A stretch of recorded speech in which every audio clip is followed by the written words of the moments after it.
कक्षा 9 विज्ञान पाठ 15 खाद्य संसाधन में सुधार।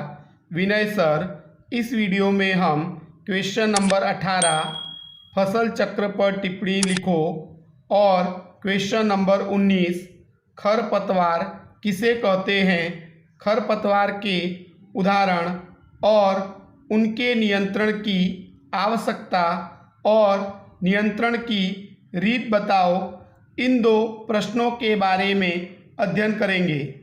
सबसे पहले क्वेश्चन नंबर 18 फसल चक्र पर टिप्पणी लिखो। पहला पॉइंट, किसी खेत में क्रमवार अर्थात एक के बाद एक पूर्व आयोजित कार्यक्रम के अनुसार विभिन्न फसलों के उगाने को फसल चक्र कहते हैं। इसका अर्थ ये होता है कि किसी एक खेत में एक के बाद एक पूर्व यानी पहले से आयोजित कार्यक्रम के अनुसार अलग अलग फसलों को उगाने की पद्धति को फसल चक्र कहते हैं। अगला पॉइंट, परिपक्वन काल के आधार पर विभिन्न फसल सम्मिश्रण के लिए फसल चक्र अपनाया जाता है। इसका अर्थ ये होता है कि फसल के पकने के आधार पर विभिन्न फसल सम्मिश्रण न हो जाए यानी मिल न जाए, इसके लिए फसल चक्र अपनाया जाता है। एक, कटाई के बाद कौन सी फसल उगानी चाहिए, यह नमी तथा सिंचाई की उपलब्धता पर निर्भर करता है। यानी कि एक फसल कट जाने के बाद कौन सी दूसरी फसल उगानी चाहिए, वह नमी और सिंचाई की उपलब्धता पर निर्भर करता है। अगला पॉइंट, यदि फसल चक्र उचित ढंग से अपनाया जाए तो एक वर्ष में 2 अथवा 3 फसलों से अच्छा उत्पादन किया जा सकता है। इसका अर्थ ये होता है कि अगर हम फसल चक्र को योग्य रूप से अपनाएं तो एक ही वर्ष में एक खेत में से 2 अथवा 2 से अधिक फसलों को उगाकर अच्छा उत्पादन प्राप्त कर सकते हैं। फिर से, किसी एक ही खेत में एक के बाद एक पहले से आयोजित कार्यक्रम के अनुसार अलग अलग फसलों को उगाने की विधि को या पद्धति को फसल चक्र कहते हैं। इसका अर्थ ये होता है कि जैसे हमने वर्षा ऋतु में धान की अर्थात चावल की फसल को उगाया तो उसको हम नवंबर दिसंबर में काटते हैं और उसके बाद उसी खेत में हम गेहूं की फसल को लगाकर उसे अप्रैल अथवा तो मार्च में काट सकते हैं। तो इस प्रकार से पहले से हम एक फसल के बाद कौन सी दूसरी फसल हमें खेत में उगानी है उसका निर्धारण करके रखते हैं, उसको निश्चित करके रखते हैं, उसी को कहते हैं फसल चक्र।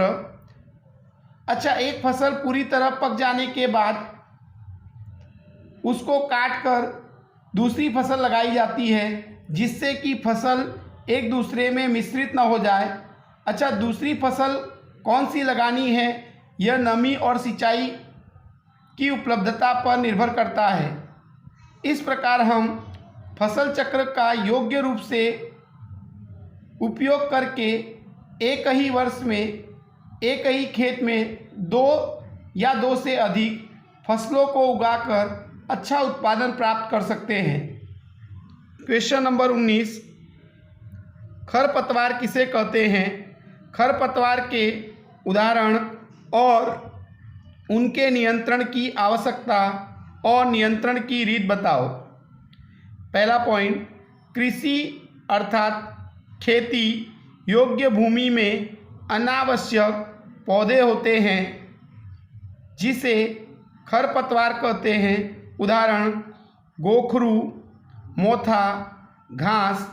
इसका अर्थ ये होता है कि खेती वाली ज़मीन में कुछ अनावश्यक पौधे उग जाते हैं जैसे कि घास, तो उसे हम खरपतवार कहते हैं। अगला पॉइंट, खरपतवार भोजन, स्थान तथा प्रकाश के लिए स्पर्धा करते हैं। खरपतवार पोषक तत्व भी लेते हैं जिससे फसलों की वृद्धि कम हो जाती है। इसका अर्थ ये होता है कि खरपतवार भोजन, स्थान, प्रकाश के लिए मुख्य फसल के साथ स्पर्धा करते हैं और जमीन में से खरपतवार पोषक तत्व भी ले लेते हैं जिससे फसल की वृद्धि अथवा फसल का उत्पादन कम हो जाता है। अगला पॉइंट, इसलिए अच्छी पैदावार के लिए प्रारंभिक अवस्था में खरपतवार को खेतों में से निकाल देना चाहिए।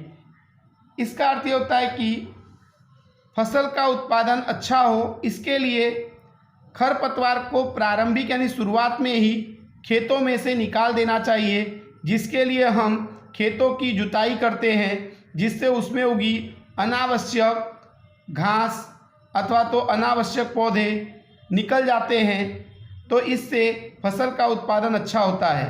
फिर से खेती लायक ज़मीन में मुख्य फसल के साथ अनावश्यक जो पौधे उग जाते हैं उन्हें खरपतवार कहते हैं, जैसे कि गोखरू, मोथा, घास। खरपतवार मुख्य फसल के साथ भोजन, स्थान, प्रकाश के लिए स्पर्धा करते हैं। खरपतवार जमीन में से पोषक तत्व भी ग्रहण करते हैं जिससे फसल का उत्पादन कम हो जाता है। इसलिए हमें खरपतवार को शुरुआत में ही खेतों में से दूर कर देना चाहिए। इसलिए हम फसल को उगाने के पहले खेत को जोतकर अनावश्यक पौधों को दूर कर देते हैं। Thank you. Prakash Hindi high school, Krishnanagar, Vinay sir. मेरी वीडियो को लाइक करें और मेरी चैनल को सब्सक्राइब कीजिए और अपने दोस्तों में अधिक से अधिक वीडियो को शेयर कीजिए। यह वीडियो देखने के लिए आपका धन्यवाद।